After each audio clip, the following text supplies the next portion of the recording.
वहीं बात जरा सांबा की करेंगे, जहां पर 2 साल बाद भी डुग्गर ढानी प्रोजेक्ट जो है वो सिर्फ और सिर्फ कागजों तक सीमित रह गया है। डोगरा विरासत का एक ड्रीम प्रोजेक्ट अभी तक कई सालों से पूरा नहीं हुआ। सांबा में निशानदेही की गई थी 100 कनाल जमीन की, लेकिन उसके बावजूद भी अभी तक ये ड्रीम प्रोजेक्ट पूरा नहीं हो पाया। पर्यटन को बढ़ावा देने के दावे जो किए जा रहे थे प्रशासनिक तौर पर, लेकिन अभी तक वो फिलहाल बेकार साबित हो रहे हैं। और अभी तक सिर्फ और सिर्फ जो निशानदेही है उसका काम पूरा हुआ, लेकिन अभी कामकाज जो आगे का प्रोसीजर है वो अभी तक शुरू भी नहीं हुआ। तो हम अंदाजा लगा सकते हैं कि एक डुग्गर विरासत को आगे बढ़ाने के लिए जो एक ड्रीम प्रोजेक्ट है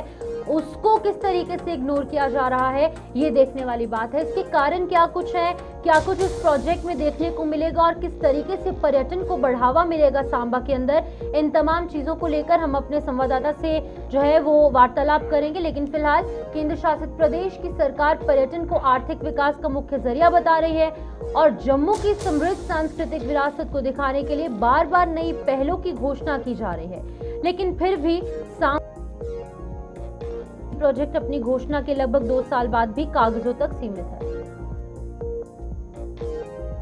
तो इसी पर हमारे संवाददाता ऋषि खजूरिया जिला सांबा से हमारे साथ ज्वाइन कर चुके हैं ग्राउंड जीरो से। ऋषि, आपसे जानना चाहूंगी, ये जो डुग्गर विरासत को आगे बढ़ाने के लिए जो एक प्रोजेक्ट का ऐलान किया गया, उसकी निशानदेही भी हुई उस जमीन की, लेकिन आगे का प्रोसीजर पूरा नहीं हो पाया। क्या कुछ कारण है इसको लेकर और क्या कुछ इंपॉर्टेंस है इस एक प्रोजेक्ट की, खास तौर पर सांबा के अंदर? शिवन, आपको बताते चले कि 2 साल पहले जब इस प्रोजेक्ट को लेकर ऐलान किया गया था, डुग्गर धानी प्रोजेक्ट, जिसके चलते पर्यटक को आप कह सकते हैं कि जम्मू का जो पर्यटन है उसे भी बढ़ावा मिलना था और कहीं ना कहीं आर्थिक तौर पर मजबूती जो है वो भी जम्मू रीजन की होनी थी। और जब इसका ऐलान किया गया तो कहीं ना कहीं खुशी भी हर एक डुग्गर वासी के चेहरे पर दिखी कि कहीं ना कहीं जम्मू टूरिज्म को भी अब बढ़ावा मिलेगा। लेकिन हम पहले कई सालों से कहते आए हैं कि बात तो जम्मू कश्मीर की होती है, लेकिन कहीं ना कहीं जम्मू के जो पर्यटक स्थल हैं उन्हें कहीं ना कहीं लगातार इग्नोर किया जाता है। और अब भी आज भी हम ऐसा कह सकते हैं कि हमारे कई ऐसे हिडन टूरिस्ट स्पॉट्स हैं जिन्हें कहीं ना कहीं एक्सप्लोर करने की जरूरत है, लेकिन उन्हें एक्सप्लोर वो नहीं किया जाता है। तो ये कभी कहीं ना कहीं हमें जरूर जम्मू खित्ते में देखने को मिली है। डुग्गर दानी प्रोजेक्ट को लेकर बात करें तो मैं ये कह सकता हूँ कि जो हमारा हेरिटेज टूरिज्म है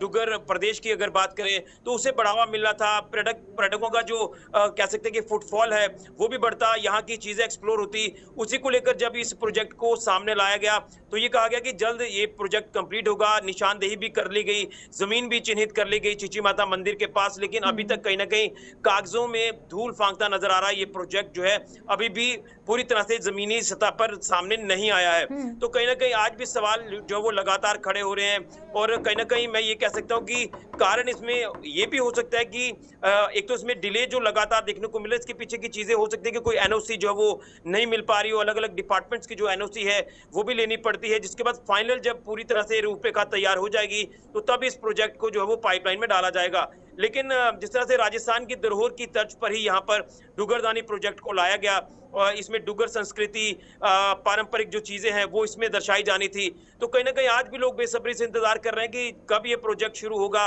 कब ये प्रोजेक्ट कंप्लीट होगा और कब जो है वो हमारे जम्मू खित्ते की तस्वीर जो वो बदल पाएगी। और चीची माता मंदिर आप सब लोग जानते हैं कि वहां पर जम्मू कश्मीर से नहीं बल्कि देश के अलग अलग हिस्सों से जो यात्री हैं वो यहाँ पर माता के दरबार में आकर माथा टेकते हैं। तो कहीं ना कहीं इसीलिए जगह ये पूरा हिस्सा जो चिन्हित किया गया था कि जब यहाँ पर डुग्गरदानी प्रोजेक्ट आएगा तो ना सिर्फ जम्मू कश्मीर के लोग बल्कि बाहरी राज्यों से आने वाले लोग जो हैं वो भी इसे एक्सप्लोर करेंगे, यहाँ से एक अच्छा संदेश जो वो बाहर लेकर जाएंगे कि जम्मू कश्मीर में टूरिज्म को एक बड़े लेवल पर बढ़ावा दिया जा रहा है, यहाँ पर आर्थिक मजबूती जो वो हो रही है। और कहीं ना कहीं जब इस प्रोजेक्ट की अगर हम बात करें तो यहाँ पर छोटे छोटे कारोबार जो है वो यहाँ के युवाओं को मिलने थे, एम्प्लॉयमेंट के नजरिए से जब हम देखें तो कहीं ना कहीं अभी तक ये जो है फिसड्डी साबित होता नजर आ रहा है ये प्रोजेक्ट है। लेकिन उम्मीद करेंगे कि इसमें प्रशासन जो है वो फौरी तौर पर काम करेगा और सरकार की अगर बात करें तो इसमें पुरजोर तरीके से इस प्रोजेक्ट को अब जल्द शुरू कराएगी, जो कि 2 सालों से लगातार ये प्रोजेक्ट अभी भी डिले चल रहा है, जिसमें काम की शुरुआत ही नहीं हो पाई है। ठीक है, बहुत बहुत शुक्रिया ऋषि तमाम जानकारी देने के लिए। तो उम्मीद ये रखते हैं कि जल्द से जल्द राजस्थान की तर्ज पर जो यहाँ सांबा के अंदर चीची माता के पास जो यहाँ पर जमीन आवंटित की गई है, 100 कनाल जमीन है, लेकिन इस जमीन पर अब काम कब शुरू होगा ये एक बहुत बड़ा क्वेश्चन मार्क है।